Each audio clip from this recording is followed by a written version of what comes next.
This is the Roundtable Talk podcast, brought to you in part by Rayford Guns, the Hope County edition of the North State Journal, the Libra Initiative of North Carolina, and our flagship station, WCLN Christian 105.7. And now here are your hosts, Ruben Castellon and Chris Holland. So Chris, all right, we're live. How about this election? Jump right into it, right? Why not? Yeah, so as everybody knows, this past Tuesday night was the municipal elections. Mayor McNeil was reelected with over 50% of the vote. Councilman Wayne Willis was reelected with 400 votes. And then Shirley Hart, a new candidate, unseated the incumbent Charles Allen by 5 points. 5 votes. And then I talked with the Board of Elections, and there's 4 provisional ballots that they're going to do tomorrow night, to whether they're going to count them or not. But 4 ballots. It's still not 5 votes. It's not going to change the outcome.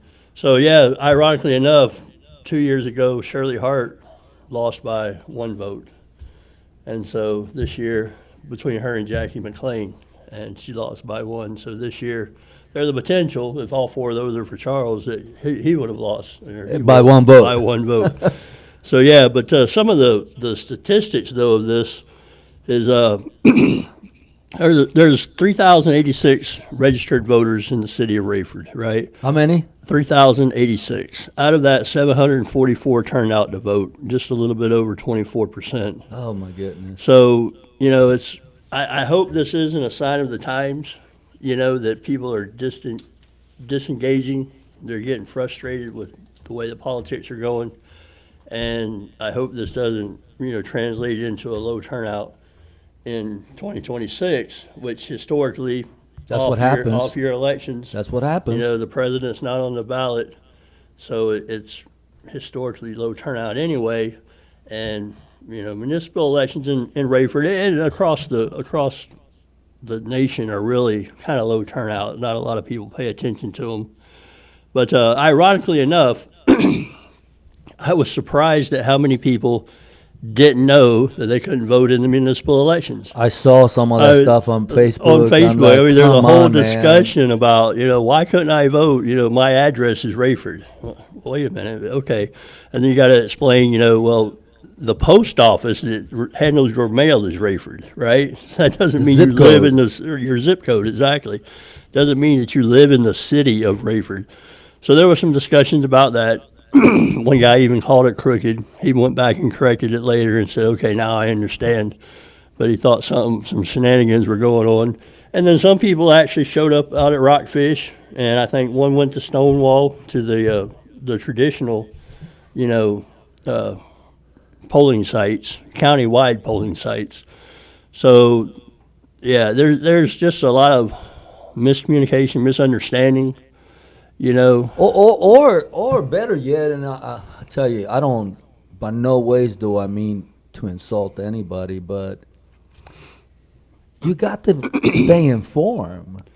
By implication, this the city council, that was for the city.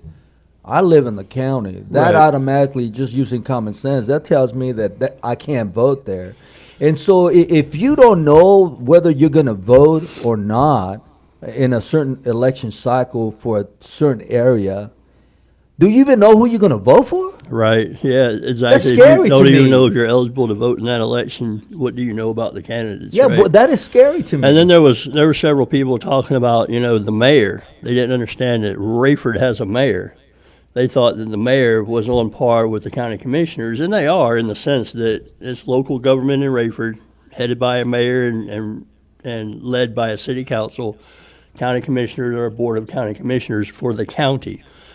They're similar, but not the same. Right? And they're so different that they have 2 different purses. And if you don't know what I'm saying by that, they have 2 different budgets. The county commissioners do not budget the city's budget, and vice versa. So they're completely 2 different entities. The councilmen, women, they have, for lack of words, the power in the city limits, and the county commissioners have the power in the county. Now, can the county commissioners effect change in the city limits? Yes, if they put an ordinance that it applies to the entire county, which includes the city. But then again, the city council men and women could potentially dispute that. Right, and overrule it Yeah, and make because their it's own a ordinance. different jurisdiction. Like that's like the same as the sheriff's office.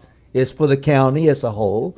And while they do have jurisdiction in the city limits, they don't patrol that unless they are asked for assistance, and vice versa with the Rayford PD. Their authority is within the city limits and maybe some pockets that they might have around. So to me, when I saw some of that stuff in Facebook about some people were upset because they couldn't vote, and because they figure out that they live in the county and not in the city limits.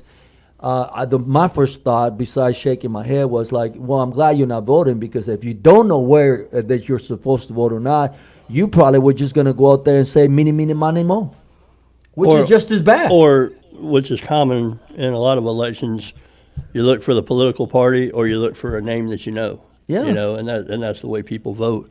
Unfortunate. And so back to the city versus the county, that also means that the city residents have to fund that additional layer of government. That's right. The police force, the fire department. The county, the Hope County does not have a county fire department.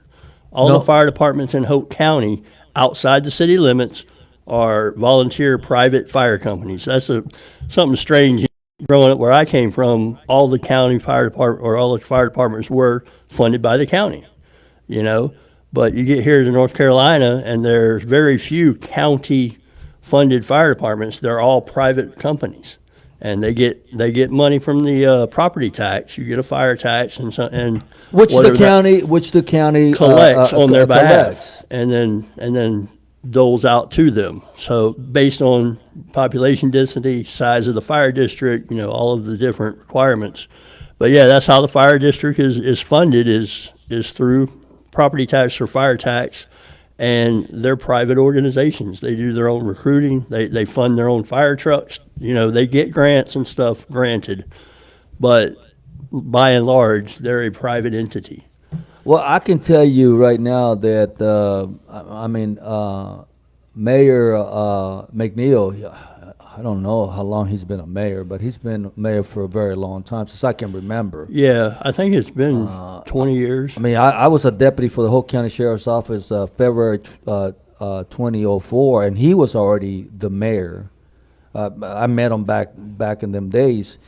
And so he's been there in the mayor for a long time, which my surprise, he said he was not going to run again, but he did, which is, you know, his prerogative, But, yeah. but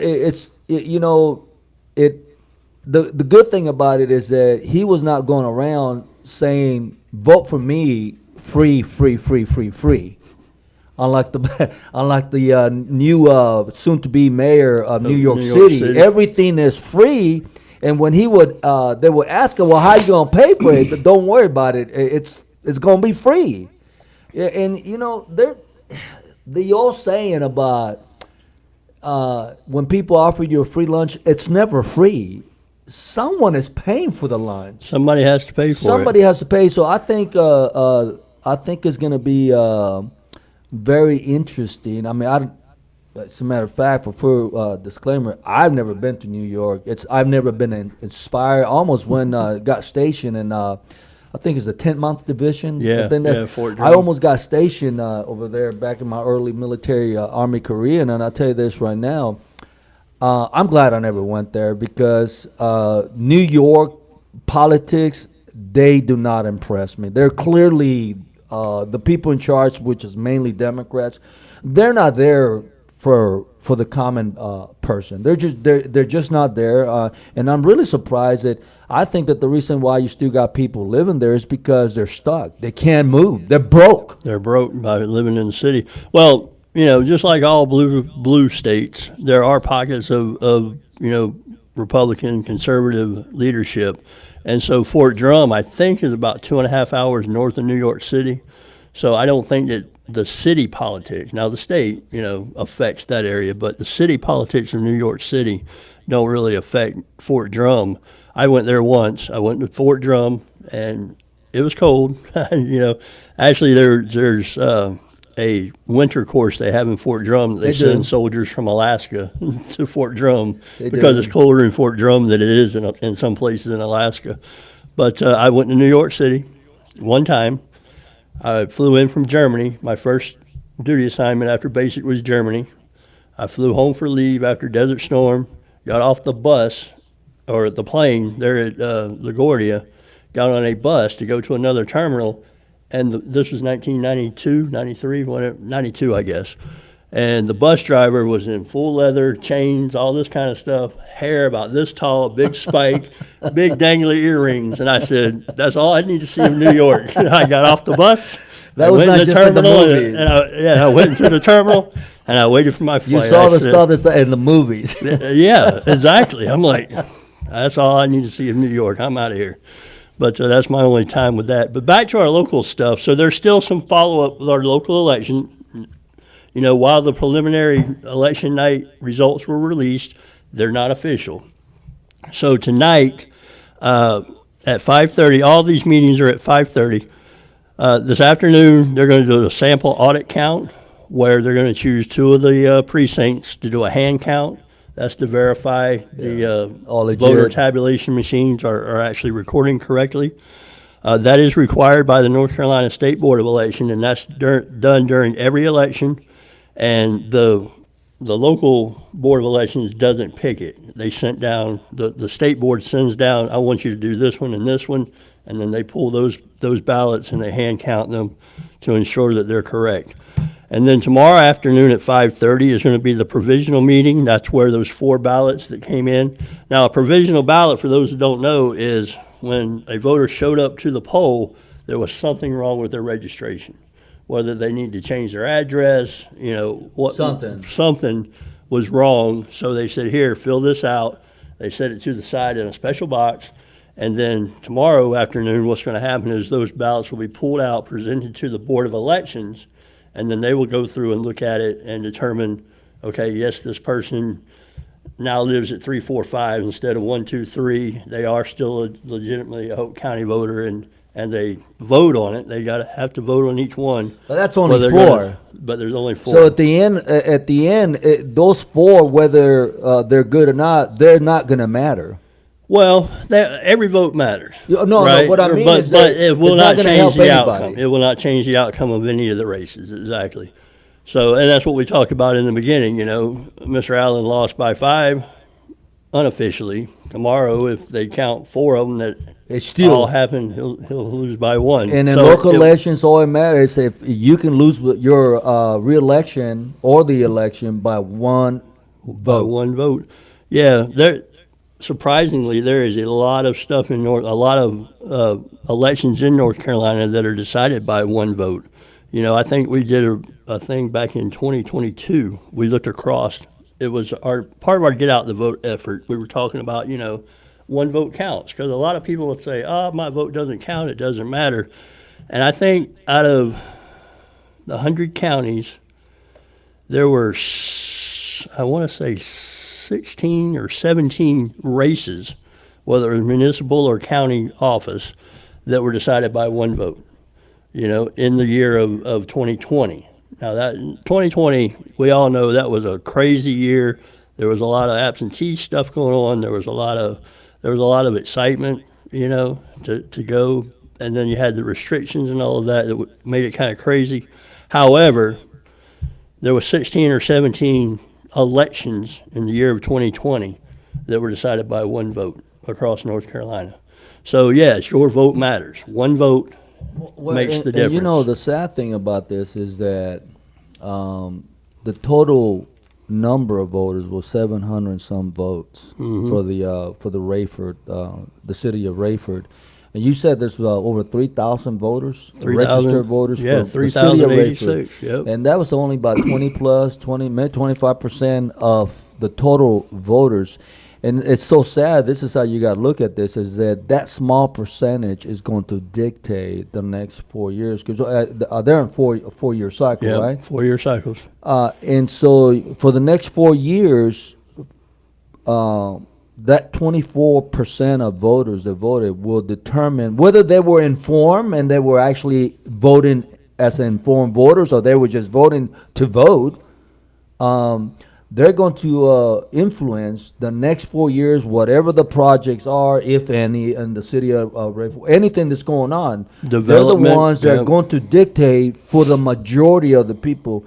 And so the other 23,000 people, 2,300 people, the yeah. other 2,300 people that didn't vote, you can't complain because you didn't vote. That doesn't matter. It doesn't matter. You did that to yourself, and Yeah. that goes along with, like, in New York City. What do we have? Like 10 million people in New York City. Yeah, 10 or 14. something It's like that.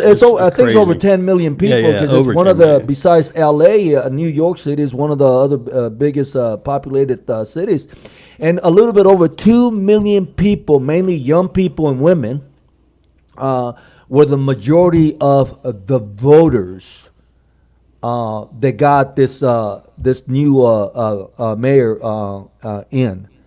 And Right. so the other, whatever amount, the other 12 million voters that did not vote, that could have changed the outcome, they're going to have to deal with the consequences of their lack of participation. Well, see, and I think that especially on a scale like the size of New York City, we talk about disenchanted voters, right? Oh, my vote doesn't count.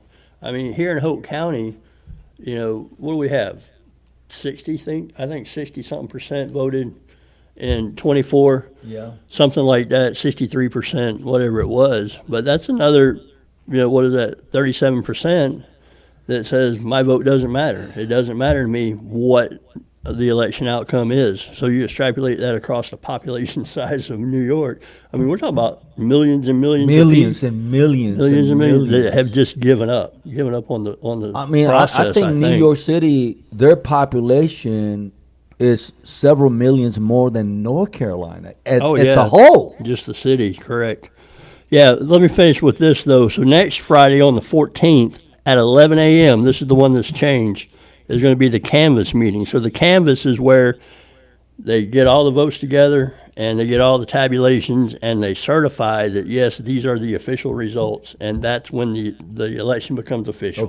These are the results. These are the actual winners of the And election. that's Next Friday at 11 a.m.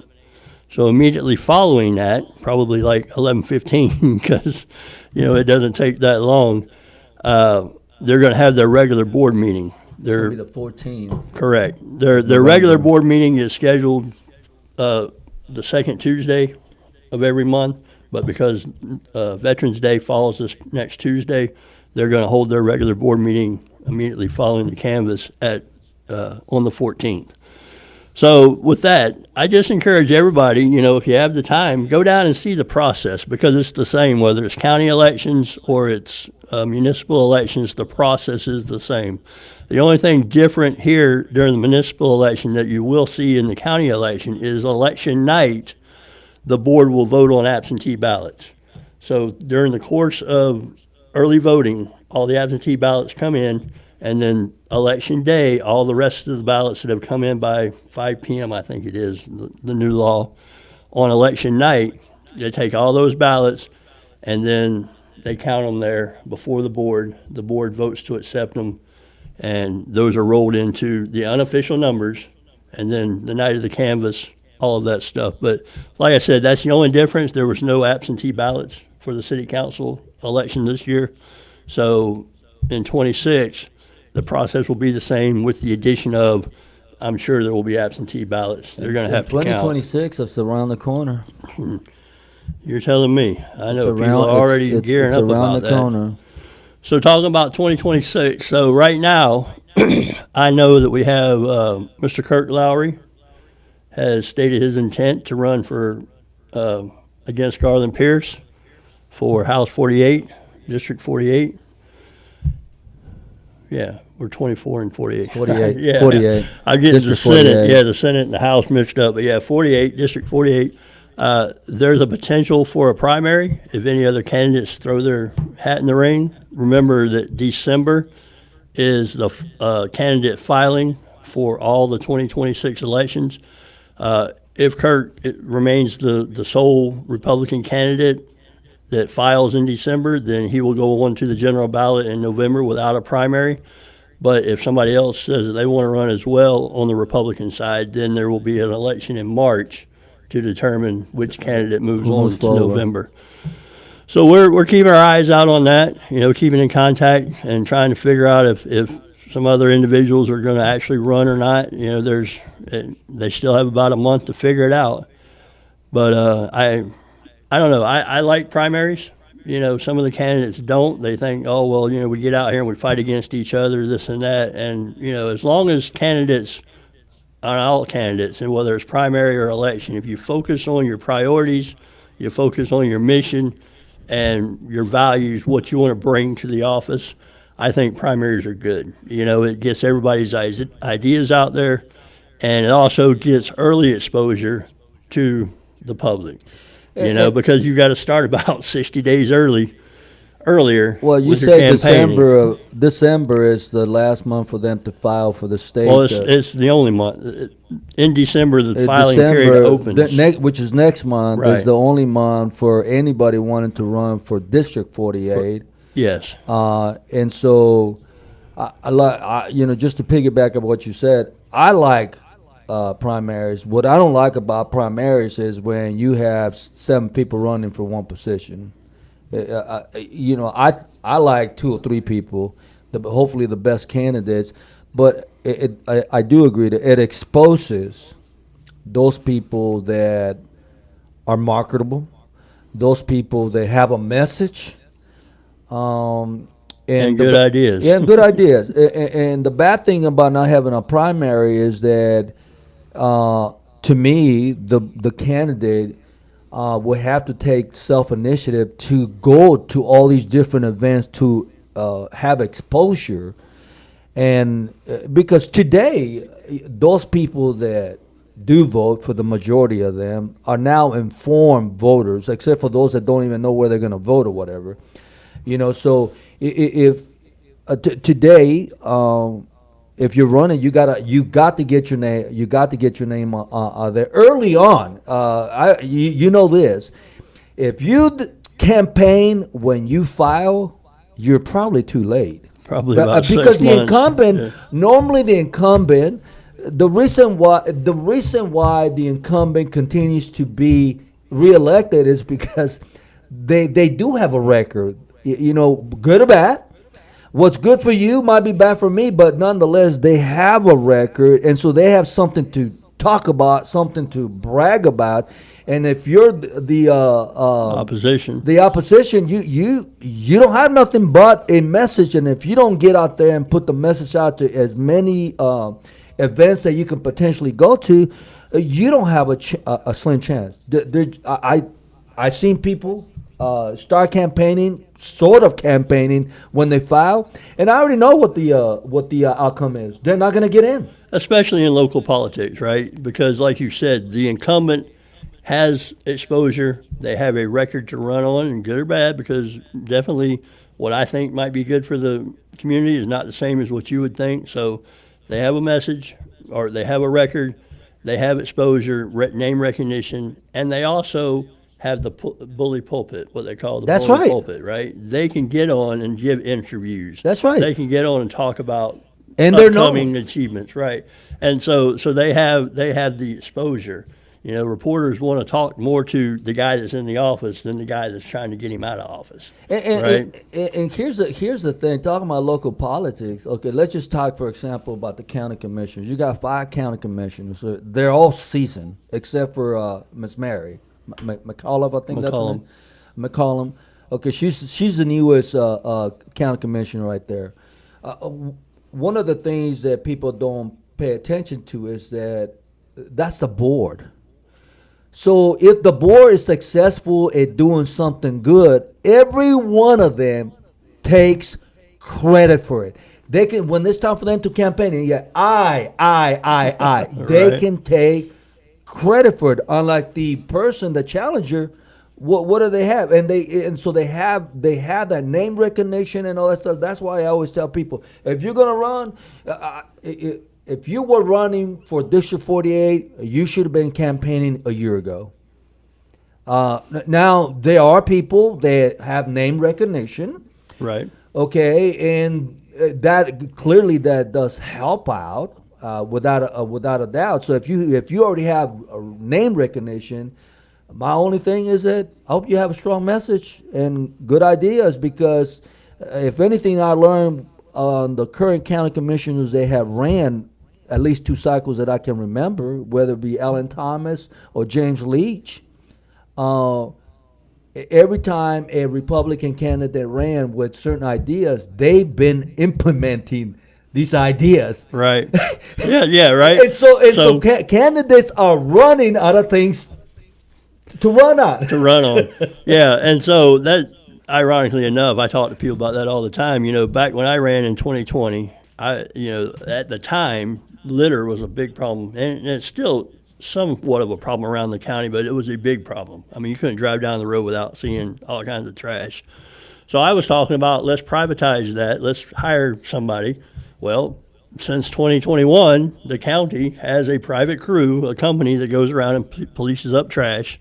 And they can use that when they run. And they use that, exactly, right. We heard you, we fixed it, right? But there's several things, and drawing a blank right now, but there's about 4 different issues that have come up over the years that the Republicans are running on that have been implemented in the time period since. And so, but that's what I also tell people is, you know what, you don't have to be sitting in the seat to influence change, right? You get it out there.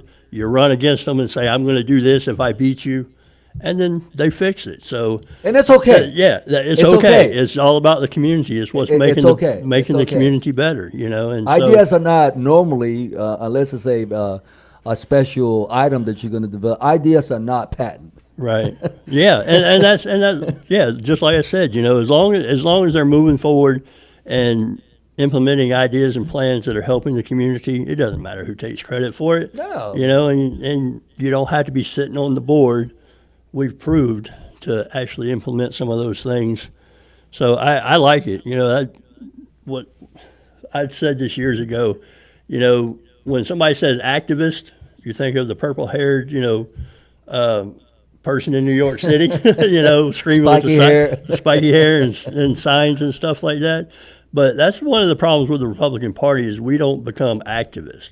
Now, I'm not saying go out and dye your hair and get a whole lot of piercings or anything, but get out in the public, make your voice heard, letters to the editor. We've got a local newspaper that publishes everything that comes in, as long as it's not derogatory or defamatory or something. Letters to the editor, go speak before the boards that you're concerned with, the issues that they can address.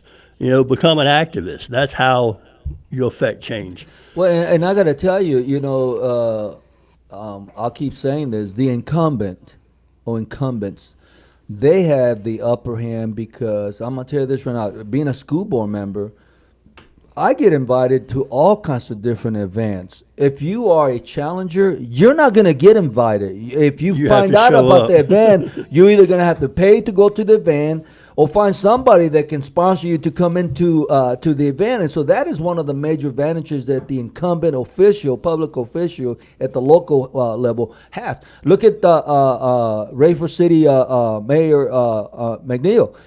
Everywhere I go to an event, he's there. Why? Because he's a public official. He gets invited, so he name recognition automatically. Yep. So it's So if you're a lot gonna of run, free campaigning. if you're gonna run, I'd be campaigning like we did 9 months before we filed. Yeah, We were there you go. campaigning. Let me do some announcements real quick. So the Volunteer Village Company and the Hope Parents as Teachers are hosting a community resource and volunteer fair on this Sunday, November 9th from 1 to 4 at the Robert Wright Agricultural Building. I think there's 20 organizations that have signed up that'll be out there, and the concept is there's a lot of people that want to be activists, that want to get out and have their voices heard or make a difference in the community, but they don't know where to go. So this event is bringing 20 organizations, nonprofits, organizations to one central location. So residents of the community can come by, pick up their brochures, talk to the individuals that are on the organizations, and figure out if there's something out there that they would like to devote their time to. So I think that's going to be a great event, and I had never heard of the concept, but I think that's a great idea. You know, too many times you just don't know I want to do this. I don't know who to talk to. So come out 1 to 4 is all free. Just come over and talk and find an interest that you're, a cause that you're interested in. And then the Veterans Day ceremony this year is going to be at the Turlington School Auditorium, hosted by the Vets for Vets on November the 11th at 11 a.m. Typically it's downtown by the courthouse. They're going to change it up this year. It's going to be at Turlington on Inside. inside on Tuesday. And I think it's a great idea because lately the weather has been killing us. Yeah, we've been getting a lot of rain or cold anyway. But so just reminder, everybody come down and support that event on the 11th at 11 a.m. at Turlington. All right. That's all I have. So we'll see you next time. This is Ruben Castellone. And this is Chris Holland. We're working out the kinks, guys. Getting to the facts across the state, around the world, and at home in Rayford, North Carolina. This has been the Roundtable Talk podcast with your hosts, Chris Holland and Ruben Castellon. Be sure to like, share, and leave a review wherever you listen to podcasts. The Roundtable Talk podcast.